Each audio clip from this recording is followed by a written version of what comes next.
Alhamdulillah, wassalatu wassalamu ala ashrafil anbiya'i wal mursalin nabiyina Muhammad wa ala alihi wa sahbihi wa man tabi'ahum bi ihsan ila yawmiddin. Amma ba'd, falënderimi takon Allahut të lartësuar, salavatet dhe selame qofshin mbi të dërguarin ton Muhammedin, mbi shokët e tij, familjen e tij dhe të gjithat ata të cilët ecin në udhën e tij deri në ditën e gjykimit. Të nderuar vëllezër, Allahu i lartësuar, sikur se përmend në Kur'an, e krijoi njeriu për adhurimin e Zotit. Çdo gjë në tokë është krijuar për njeriu, ndërsa njeriu është krijuar për adhurimin e Zotit. Po pse duhet që Allahu të jetë synimi vetëm i njeriut? Përse Allahu ja ka bërë detyrë njeriut që adhurimin t'ia kushtoj vetëm Allahut dhe askujt tjetër përveç tij? A është kjo thjesht një detyrë fetare apo ka dhe argumente? Ka dhe një shpjegim për një çështje të tillë? Padyshim që kjo nuk është thjesht një detyrë fetare, por ka argumente, ka arsye të cilat e çojnë njeriu në bindjen se vetëm Allahu i lartësuar meriton adhurimin dhe askush tjetër përveç tij. Dhe ne me lejen e Allahut subhanahu wa taala dhe ndihmën e tij do të përmendim disa arsye të cilat e orientojnë, e udhëzojnë njeriu me arsye të shëndosh që t'i drejtohet vetëm Allahut, t'i kushtohet vetëm Zotit dhe që synimi i tij të jetë vetëm Allahu i lartësuar. Allahu i lartësuar është synimi pas të cilit nuk ka synim tjetër. Dihet që njeriu në jetë ka dëshira, ka aspirata dhe përpiqet që t'i plotësoj këto dëshira. Njeriu është krijuar me dëshira dhe me aftësi për të angazhuar për plotësimin e dëshirave të tij. Kështu e krijoi Allahu subhanahu wa taala njeriu. Prandaj dy emrat më të denj për njeriu janë Harith dhe Humam, siç përmendet në një hadith pejgamberit sallallahu alaihi wasallam. Humam do të thotë dëshirues, aspirues, ndërsa Harith do të thotë i angazhuar. Njeriu ka dëshira, ka aspirata dhe përpiqet të përmbush aspiratat e tij. Angazhohet që të plotësojë dëshirat e tij. Të këtij dhe ka krijuar Allahu subhanahu wa taala njeriu. Njeriu është me prirje të natyrshme për të plotësuar dëshirat e tij. Nga që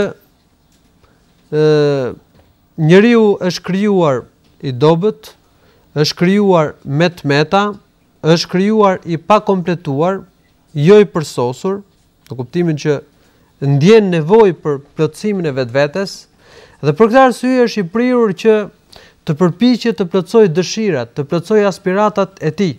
Kështu që domosdoshmë njeriu ka një synim në jetë dhe kërkon ndihmë për plotësimin e synimit të tij, për përmbushjen e objektivit të tij.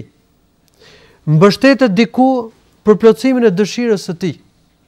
Dhe kjo, siç e përmenda edhe pak më parë, vjen nga fakti se njeriu ndjen mangësi, ndjen nevojë për plotësimin e boshllëqeve që ka në veten e tij, për plotësimin e mangësive që ndjen. Por njeriu mund të bëjë si synim të jetës së tij Allahun dhe mund të ketë si synim diçka tjetër. Gjithsesi, njerëzit kanë synime, njerëzit angazhohen. Ka njerëz që si synim të tyre në jetë kanë Allahun subhanahu wa taala. Dhe ka të tjerë të cilët si synim kanë gjëra të tjera. Për shembull, për të bërë me post, për të bërë me pasuri, për të bërë me famë, e të tjera aspirata të cilat i kanë njerëzit. Njeriu gjithnjë ka nevojë për të plotësuar vetveten. Dhe nevoja e njeriu për të plotësuar vetveten, për të plotësuar të metat që ndjen në vetveten e tij, nuk ndërpritet derisa njeriu të dalë nga kjo botë. Por e çuditshme është se nëse njeriu do të vejë si synim të jetës së tij diçka për kësaj bote, sa herë që plotson ndonjërin prej dëshirave të kësaj bote, ai angazhohet për diçka tjetër dhe përsëri ndjen se nuk e ka plotësuar vetveten, se nuk ka ndjer, nuk ka arritur prehjen dhe qetësinë e duhur.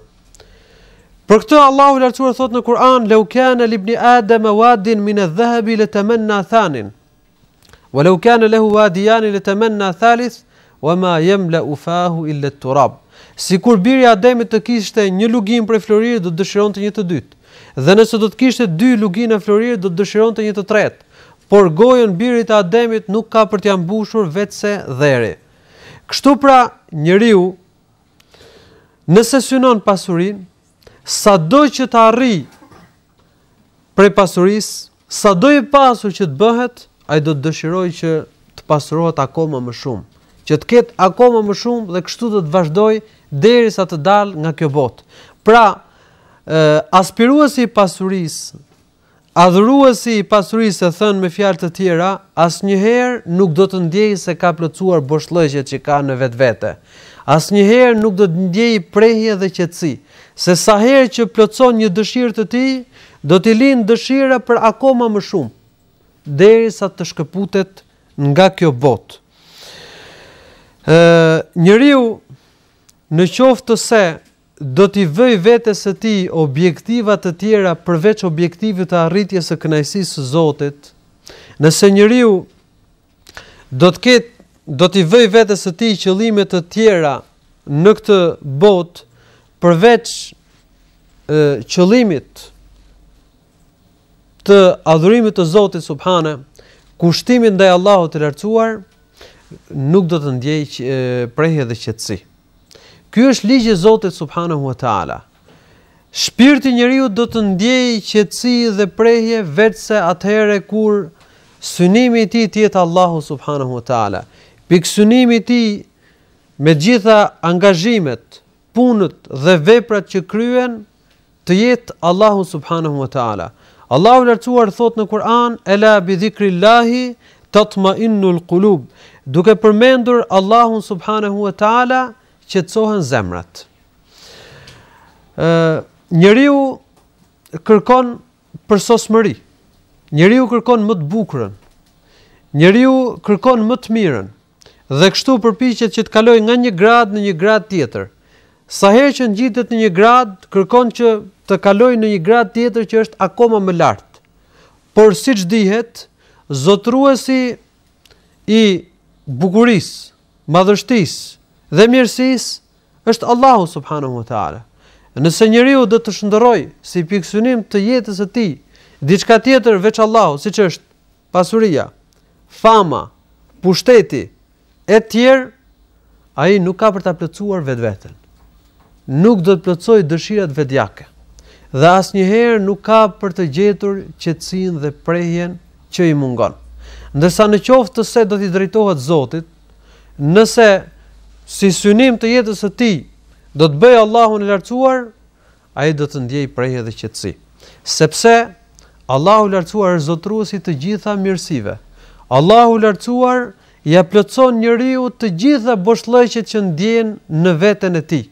Adhurimi i Zotit, dashuria për Allahun, mbështetja në Allahun e lartësuar ja zovencon njeriu çdo lloj humbje, çdo lloj tmete që mund të parashikojë, që mund të parandjej apo që e ndjen në veten e tij.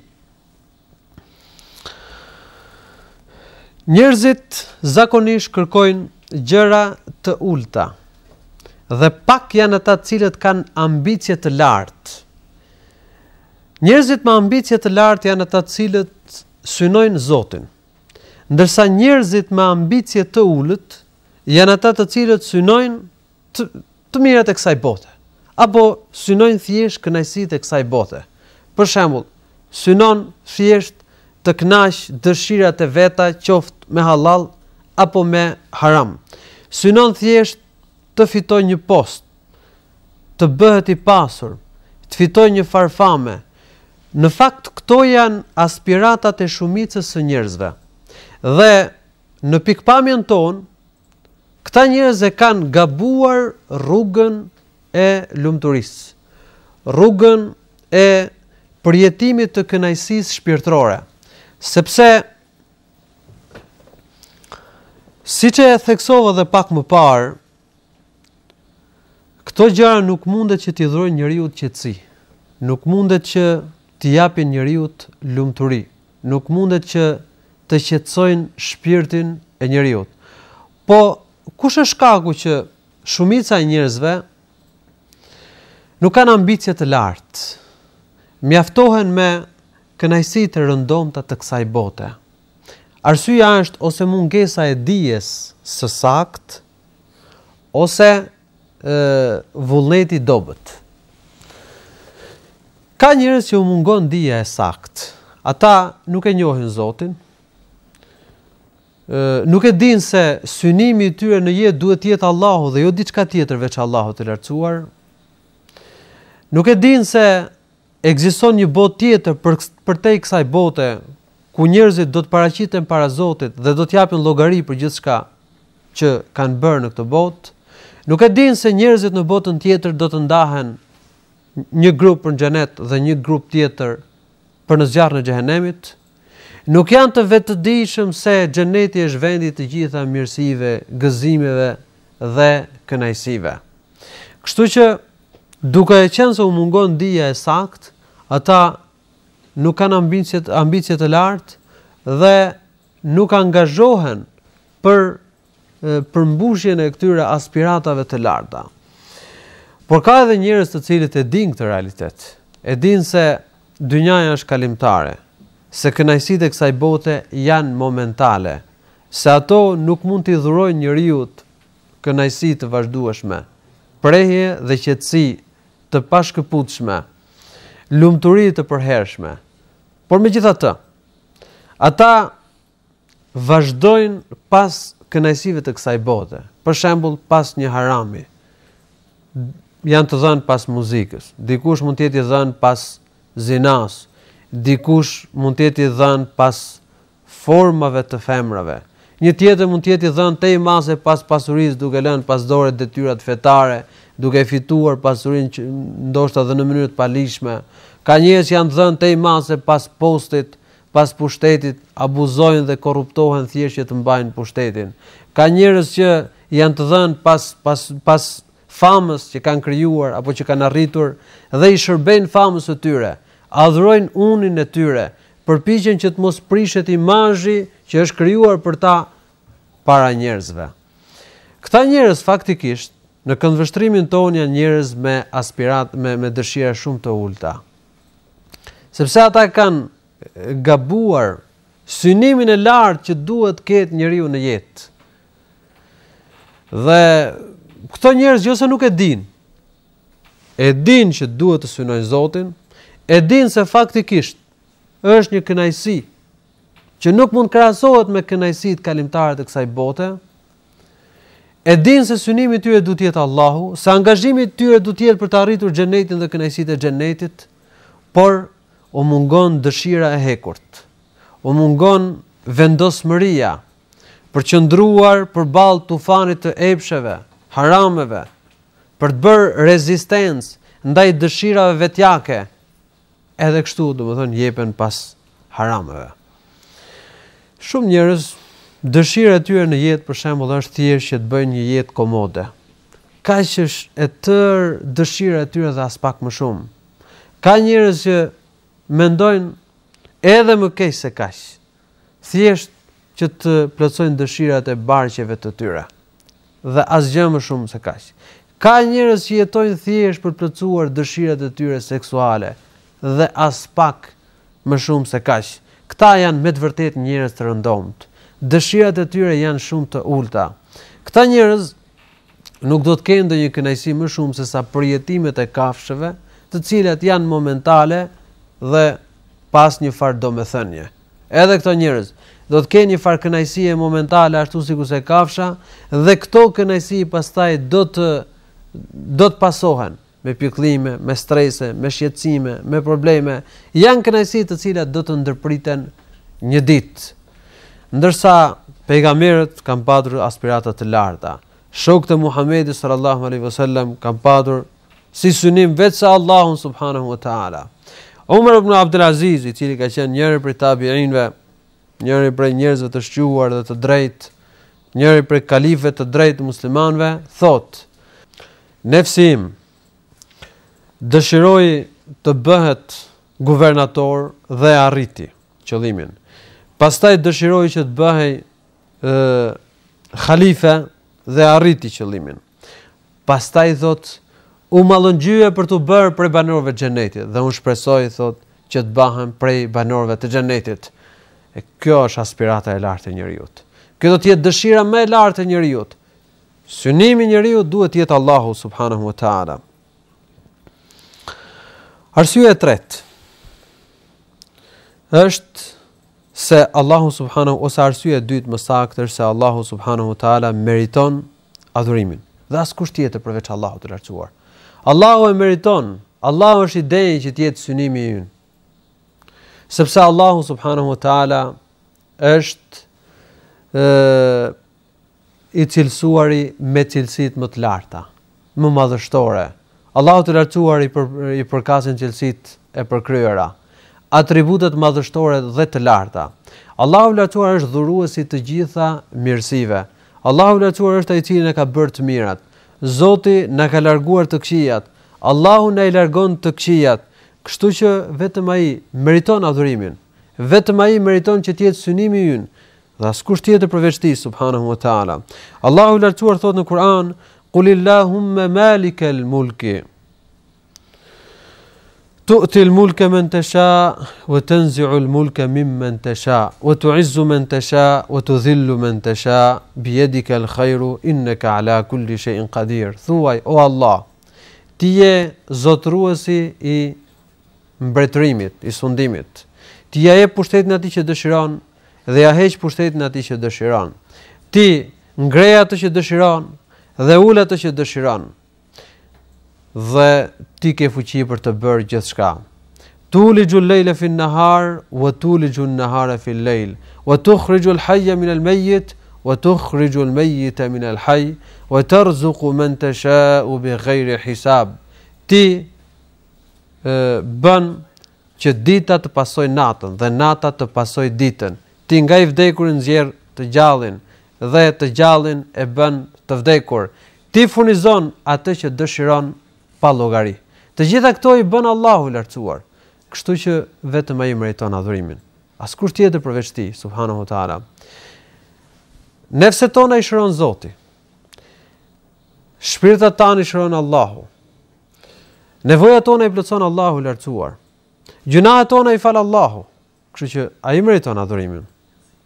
Alladhi khalaqani fa huwa yahdin walladhi yut'imuni wa yasqin wa idha maridtu fa huwa yashfin walladhi yut'imuni wa yasqin wa idha maridtu fa huwa yashfin.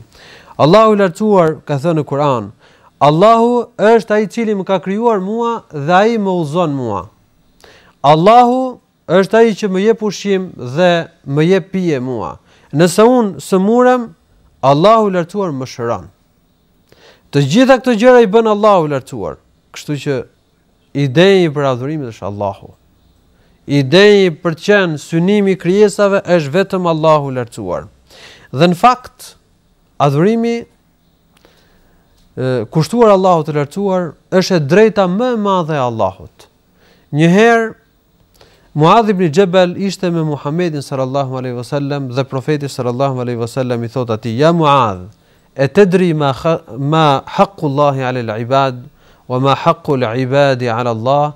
O Muadh, a e di se kush është e drejta e Allahut ndaj robërve dhe cila është e drejta e njerëzve ndaj Allahut të lartësuar? Muadh radhiyallahu anhu tha: Allahu dhe i dërguari i tij e din. Muhammedi sallallahu alaihi wasallam i thot: Haqqu Allahi ala al-ibad an ya'buduhu wa la yushriku bihi shay'a. E drejta Allahut të lartësuar ndaj robërve të tij është që ta adhurojnë dhe të mos i bëjnë shok atij në adhurim asgjë. Ndërsa e drejta e njerëzve ndaj Allahut të lartësuar është që Allahu të mos e ndëshkojë atë që nuk i bën shok asgjë Allahut të lartësuar. Edhe në qoftë se Allahu i lartësuar nuk do të kishte krijuar xhenetin dhe zjarrin, ai do të meritonte adhurimin. Sepse ai është më i bukur, ai është më i larti, ai është madhështori, ai është zotruesi të gjitha mirësive. Ai është dhuruesi të gjitha mirësive. Atij i përket pushteti absolut. Ai është fuqiploti. Atij i përkasin cilësitë e larta. Prandaj përmendet në një dëshmi se Allahu i lartësuar ka thënë: "Law lam akhluq jannatan wa nara, alastu bi ahqqa bi an yu'bad." Edhe në qoftë se nuk do të kisha krijuar xhenetin dhe zjarrin, thot Allahu i lartësuar siç përmendet në këtë dëshmi, a nuk do të isha më i denj që njerëzit më kushtonin adhurimin, që njerëzit më shprehnin dashuri, që njerëzit të më përuleshin, të më nënshtroheshin? Padyshim që Allahu i lartësuar është i denj për adhurimet.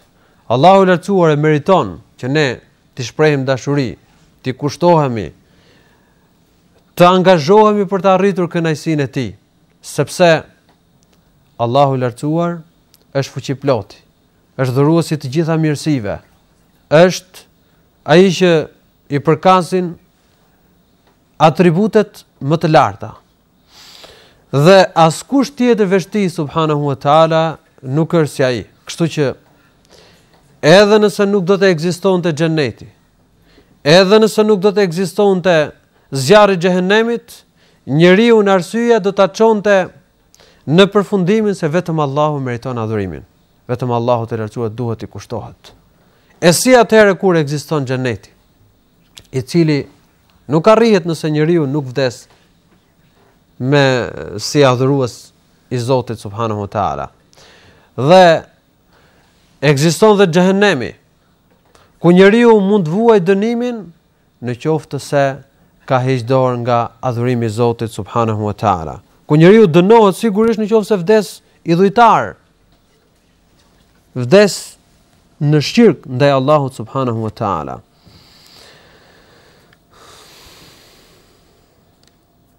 Allahu i lartësuar ka thënë në Kur'an: "Huwa ahlu taqwa wa ahlu al-maghfirah." Allahu i lartësuar është i denj që njerëzit t'i ruhen, që njerëzit ta kenë frikë, dhe Allahu i lartësuar është i denj për faljen e gjunaheve të njerëzve. Arsyeja e tretë është se lumturia arrihet duke adhuruar zemra Allahun. Dhe nga ana tjetër, kushtimi ndaj diçkaje tjetër veç Allahut, synimi diçkaje tjetër veç Allahut të lartësuar bën që zemra të privohet nga lumturia, që jeta e njeriu të kthehet në një jetë e vështirë, e mundimshme, e mbushur me lodhje, strese dhe mjerime. Allahu i lartësuar e krijoi njeriu për të adhuruar Zotin.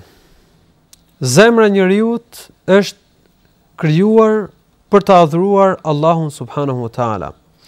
Nëse zemra e njeriu adhuron diçka tjetër veç Allahut, nëse zemra e njeriu ka një synim tjetër veç Allahut të lartësuar, kjo bën që zemra të mos jetë në funksionin e saj të duhur, e përpasoj të përdhoset, të korruptohet, të prishet. Është njësoj si për shembull ora. Nëse ora do të përdoret për të njohur kohën, është në funksionin e saj të duhur. Ndërsa nëse ora do të përdoret për shembull si çekan, do të prishet. Po kështu dhe zemra. Zemra është krijuar me prirje që t'i kushtohet Zotit, të adhurojë Allahun, që synimi i saj të jetë Allahu i lartësuar. Dhe nëse zemra shmanget nga ky synim madhor, ajo do të privohet nga kënaqësia. Jeta e saj do të jetë e mbushur me strese dhe me probleme. Ajo do të prishet, sepse nuk është në funksionin për cilin e ka krijuar Allahu subhanahu wa taala. Allahu i lartësuar thot në Kur'an: "Fitrat Allahi allati fatara an-nasa 'alayha la tabdila li khalqillah." Kjo është natyra në të cilën Allahu i lartësuar ka krijuar njeriu. Nuk duhet që të bëhet ndryshim në natyrën që Allahu i lartësuar i ka dhënë njeriu. Zoti e krijoi njeriu me një natyrë të tillë që të adhurojë Zotin, që synimi i tij të jetë Allahu i lartësuar. Por nëse njeriu adhuron diçka tjetër veç Allahut, synon diçka tjetër veç Allahut të lartësuar, kjo bën që nefsi i tij të prishet dhe që të privohet nga mirësia, nga kënaqësia. Allahu i lartësuar thot në Kur'an: "Qad aflaha man zakkaha wa qad khaba man dassaha." Ka për të shpëtuar ai që e pastron nefsin e vet. Domethënë, ai që e dëlir veten e tij nga synimi diçka e tjetër veç Allahut të lartësuar. Dhe do të humb, do të dështoj një njeri që e korrupton, e prish zemrën, shpirtin e tij, duke synuar gjëra të tjera në jetën e tij. Nëse njeriu vë si qëllim të tij ahiretin, arritjen e kënaqësisë së Allahut të lartësuar, Zoti do t'i jap qetësi në zemër. Do t'i jap atij ndjenjen e mospasjes nevojë për të tjerët.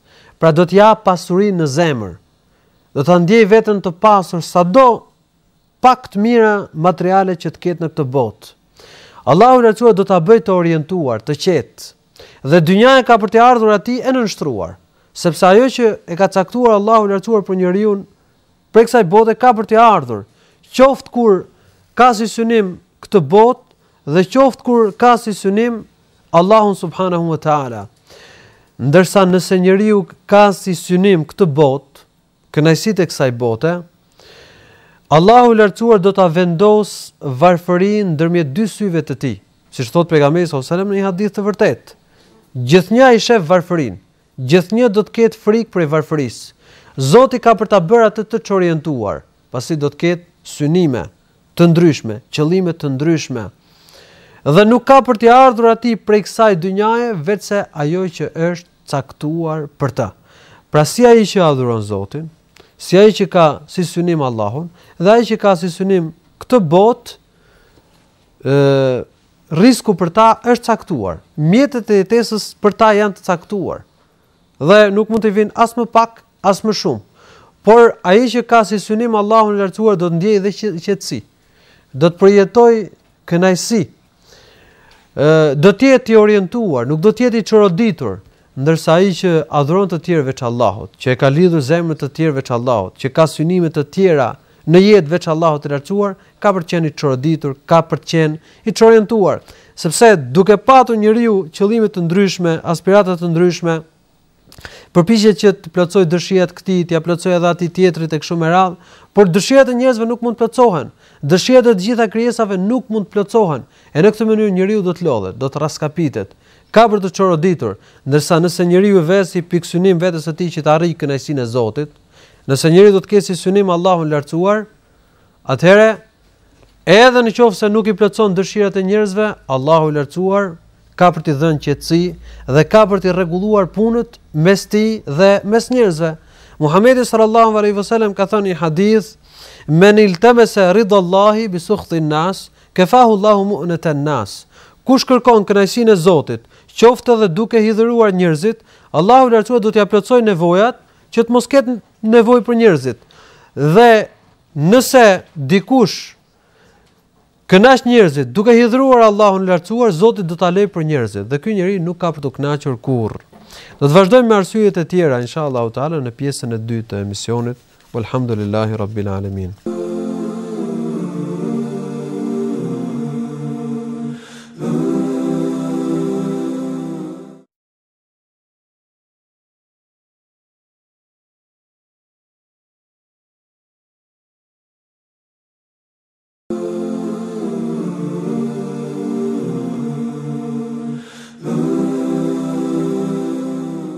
Alhamdulillah, wassalatu wassalamu ala rasulillahi amma ba'd. Jemi kthyer për të vazhduar me arsyet të cilat tregojnë se synimi i njeriut në këtë botë duhet të jetë vetëm Allahu subhanahu wa ta'ala. Njeriu nuk mund të arrijë lumturinë në këtë botë dhe në botën tjetër vetëm duke adhuruar Allahun subhanahu wa ta'ala. Allahu i lartësuar thot në Kur'an: "Men amila salihan min dhakarin aw untha wa huwa mu'min, falanuhyiyannahu hayatan tayyibah Wala najziyannahum ajrahum bi ahsani ma kanu ya'malun. Kush punon punë të mira, qoftë mashkull apo femër, duke qenë besimtar, ne do ta bëjmë që të jetojë një jetë të këndshme në këtë botë, një jetë të begatë të mirë në këtë botë, dhe do t'i japim atij shpërblimin më të mirë në botën tjetër. Nëse njeriu beson Zotin dhe kryen vepra të mira, Allahu i lartësuar do t'i jap një jetë të lumtur në këtë botë dhe do t'i jap përsëri jetë të lumtur në botën tjetër. Do t'i jap shpërblim të madh atij në botën tjetër. Allahu i lartësuar e ka përcaktuar shumë qartë në Kur'an se ata të cilët zbatojnë mësimet e Zotit do të bëjnë një jetë të qetë, të këndshme, bereqetshme dhe të lumtur. Ndërsa ata të cilët shmangen nga dhikri i Allahut, nga këshillat dhe mësimet e Allahut të lartësuar, do të bëjnë një jetë të vështirë, jetë të mundimshme, jetë të stresuar. Faman ittaba'a hudaya fala yadhillu wala yashqa. O men a'rada an dhikri fa inna lahu ma'ishatan dhanka. Allahu i lartësuar thot, kush do të ndjek udhëzimet e mia, ai as nuk do të humbas dhe as nuk ka për të bërë jetë mjerueshme. Ndërsa ai që u kthen shpinën mësimeve të mia, këshillave të mia, thot Allahu i lartësuar, do të bëjë një jetë të ngushtë. Ka për të bërë jetë të vështirë, Zoti na ruaj. Jetë vështirë në këtë botë. Strese, shqetësime, pikëllime, halle, telashe dhe mundime nga më të ndryshmet. Por mjerimi i botës tjetër është akoma më i madh. Vuajtja dhe dënimi i zjarrit të xhehenemit është shumë më i madh, po sikur ta dinin njerëzit. Njeriu pra duke vënë si synim të jetës së tij diçka tjetër veç Allahut të lartësuar, privohet së pare nga mirësitë e kësaj bote, privohet nga lumturia, qetësia shpirtërore e kësaj bote, dhe së dyti privohet dhe nga kënaqësitë e ahiretit, të cilat janë të vazhdueshme, janë të pashtërueshme. Privohet nga xheneti, ku është vendi i gëzimeve, vendi i rahatisë, i prehjes, i qetësisë, që nuk do të ndërpritet kurrë. Nga ana tjetër, do të vuaj mjerimet të këtë botë. Dhe nëse vdes në këtë gjendje, do të vuaj dënimin, mjerimin, vuajtjen dhe dhimbjen e dënimit të zjarrit të xhehenemit përgjithmonë. Zoti na ruaj prej tij. Arsyeja e katërt është se adhurimi përbën për muslimanin konceptin më të lartë të lirisë. Për ne muslimanët, adhurimi Allahut të lartësuar do të thotë çlirim nga robëria ndaj krijesave, nga skllavëria ndaj krijesave. Koncepti më i lartë i lirisë është adhurimi i Zotit, është të qenit rob i Allahut, adhurues i Zotit subhanahu wa taala. Zoti i madhërisëm krijesat i krijoi për njeriu, ndërsa njeriu u krijua për adhurimin e Allahut të lartësuar.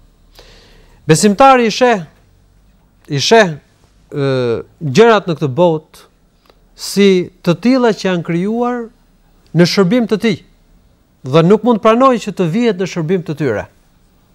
Ai veten e vën në shërbim të Allahut. Ndërsa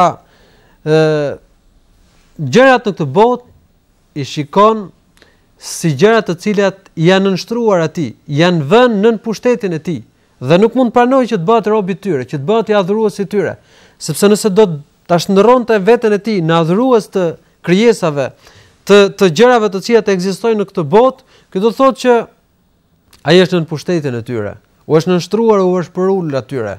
Por e kundërta është e sakta. Dhe feja islame ndihmon njeriu që të kthjellohet dhe të shoh krijesat si gjëra të cilat të shoh gjërat në këtë botë si të tilla që Allahu i lartësuar i ka vënë në pushtetin e tij, i ka vënë në shërbimin e tij, që të shfrytëzojë njeriu për ta bërë sa më mirë adhurimin ndaj Allahut subhanahu wa taala. Për këtë arsye, besimtari Sa herë që shikon ndonjë njeri që kërkon të robrojë të tjerët, t'i nënshtrojë, t'i përçmoj, apo t'i bëjë adhurues të tij, ai qëndron përpara. I bën ball atij, sepse është adhurues i Zotit dhe nuk mund pranojë që të bëhet sklav i dikujt tjetër. Nuk mund pranojë që të bëhet adhurues, rob i dikujt tjetër përveç Allahut të lartësuar. Po kështu, besimtari arrin që të flijojë edhe dëshirat e tij vetjake, të mos bëhet adhurues i vetvetes, rob i dëshirave të tij vetjake, të mos sklavrohet nga pasionet e tij. Besimtari arrin që të mposhtë dëshirat e nefsit të tij dhe të adhurojë Allahun, të nënshtrohet Zotit, të përulet Allahut të lartësuar. Se ka njerëz që janë robër të nefseve të tyre, të dëshirave të tyre. E kuptojnë për shembull që kanë një dëshirë të keqe, por nuk arrin që të çlirohen prej saj, nuk arrin që ta mposhtin atë, sepse këto njerëz nuk kanë shijuar lirinë që të jep adhurimi Zotit dhe çlirimi nga adhurimi diçka tjetër përveç Allahut të lartësuar. Allahu thot në Kur'an: "Afara'ayta man ittakhadha ilahahu hawa wa adallahu Allahu ala ilm?" A e ke parë atë që si të adhuruar të tij, si hyjni të tij ka shndërruar egon, nefsin e tij. Pra ka njerëz të cilët adhurojnë egon e vet, adhurojnë nefsin e tyre, adhurojnë vetveten, duke shkuar pas dëshirave, pasioneve vetjake. Kjo mund të jetë një formë adhurimi që e nxjerr njeriu nga feja islame, ose mund të jetë një formë pasimi të dëshirave vetjake apo adhurimi e cila nuk e nxjerr njeriu nga feja islame, siç është rasti për shembull kur njeriu bën gjunahe, por gjithsesi ja pengon njeriu lirinë e plot kur duke shndërruar veten e tij si adhurues i pastër i Allahut subhanahu wa taala. Njeriu nëse nuk adhuron Zotin, ka për të adhuruar diçka tjetër përveç Allahut. Nëse nuk do të jetë rob i Allahut, do të shndërrohet në rob i diçka tjetër përveç Allahut. Nëse njeriu nuk do të pranojë që të bëhet adhurues i Zotit, domosdo ka për të qenë rob dhe adhurues i dikujt tjetër përveç Allahut të lartësuar. Ndaj, po të shohim ata të cilët nuk pranojnë që të adhurojnë Zotin, tregohen mendjemëdhej ndaj adhurimit të Allahut të lartësuar, konstatojmë se ata adhurojnë diçka tjetër veç Allahut, bëhen robër të diçka tjetër përveç Allahut. Për shembull, robi i pushtetit, robi i egos së tij, robi i famës, adhuruesi një politikani, një këngëtari, një poeti, një shkrimtari, një statuje, një skulpture, një tyrbeje, një dervishi e kështu me radhë. Njeriu patjetër ka për të adhuruar diçka. Sepse të tillë ka krijuar Allahu i lartësuar. Në qoftë se nuk do të adhuroj Zotin, ka për të adhuruar shejtanin e mallkuar. Do të nënshtrohet shejtanit dhe gjërave për të cilat e nxit shejtani i mallkuar. Për shembull, kemi disa regjime të cilat kanë trumbetuar me të madhe se do ta shirojnë njeriu nga regjimi i skllavërisë. Dhe njëri nga këto regjime, i cili faktikisht kapitulloi, është regjimi komunist.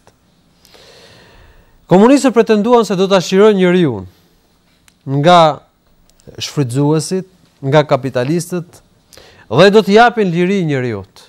Por faktikisht vërejtëm se regjimi komunist e zhyti njeriu në formën më ekstreme të robërisë, të skllavërisë. U mori njerëzve lirinë e fjalës. I privoi ata nga liria e besimit. U hoqi atyre të drejtën e pronësisë. Dhe sklavi nuk është gjë tjetër, vetëse një njeri që nuk ka të drejtë pronësie. Se në fakt sklavi ka të drejtën e fjalës, ka lirinë e fjalës, ka dhe të drejtën e ushtrimit të riteve fetare. Kështu që faktikisht njerëzit në regjimin komunist kanë përjetuar një robëri edhe më ekstreme se skllavëria në kushtet e mesjetës. Sepse e privuan njeriu nga liria e fjalës, nga liria e besimit dhe nga e drejta e pronësisë. Këtë e prodhoi mendja e njeriu, me pretendimin se do ta shironte njeriu nga robëria ndaj të tjerëve veç Allahut. Komunistët thoni me të madhe se do ta shirojmë njeriu nga të qenit rob i Zotit, apo pasues i hoxhollarëve, pasues i të tjerëve kështu me radhë. Po çfarë bën? E bën njeriu rob sklav të klasës që ushtronte pushtetin. Dhe kështu për shembull, kemi vërejtur se si një diktator ka arritur që miliona njerëz ti nënshtroj dhe ti detyroj që të gjunjëzohen para bustit vet. Kjo është një ndër format më të shëmtuara të idhujtarisë, të robërisë ndaj krijesave. Kështu që të gjithë ata të cilët pretendojnë se do të shpëtojnë nga robëria, sidomos nga robëria e zemrës, e shpirtit, duke adhuruar diçka tjetër përveç Allahut të lartësuar, gabohen, sepse nuk kanë për të shpëtuar robërisë. Ndërsa duke qenë njeriu adhurues i Zotit, dëshirohet nga robëria ndaj krijesave. Do të jetë krejt i lirë, edhe do të përqendrohet në adhurimin ndaj Allahut subhanahu wa taala. Dhe së fundi Allahu i lartësuar nuk ka nevojë për asgjë. Ai është bamirësi më i madh. Ndërsa krijesat kanë nevojë për Allahun e lartësuar. Krijesat kanë nevojë për mirësitë e Zotit subhanahu wa taala. Atëherë, si mund të pranojë një njeri me logjikë të shëndosh që të mos i drejtohet atij që s'ka nevojë për asgjë dhe i plotson të gjitha nevojat, dhe t'i drejtohet me adhurim diçkaje që ka nevojë njësoj sigur se njeriu dhe që nuk arrin t'ia plotësojë nevojat. I mentori këtë fakt e ka shumë të qartë. Prandaj Allahu i lartësuar na ka bërë thirrje në shumë ajete në Kur'an që ta adhurojmë atë, që t'i kushtohemi atij, që t'i përulemi atij. Dhe të mos adhurojmë diçka tjetër përveç tij subhanahu wa taala. Allahu i lartësuar e ka quajtur në Kur'an adhurimin të tjerë veç tij pa drejtësi të madhe. Inna shirka la dhulmun adhim. Vërtet shirku është padrejtësia më e madhe. Është padrejtësi që njeriu i bën Zotit. Është padrejtësi që njeriu i bën vetvetes. Elus Allahu i lartësuar që na shiroj nga robëria ndaj të tjerëve veç Allahut të lartësuar. Elus Allahu i lartësuar që t'i pastroj dëshirat tona, që na ndihmoj neve për të triumfuar mbi dëshirat vetjake. Elus Allahu i lartësuar që të na shndërroj në hapësirë të pastër për adhurimin e Zotit, për kushtimin dhe për uljen ndaj krijuesit të gjithësisë subhanahu wa taala. Walhamdulillahi rabbil alamin.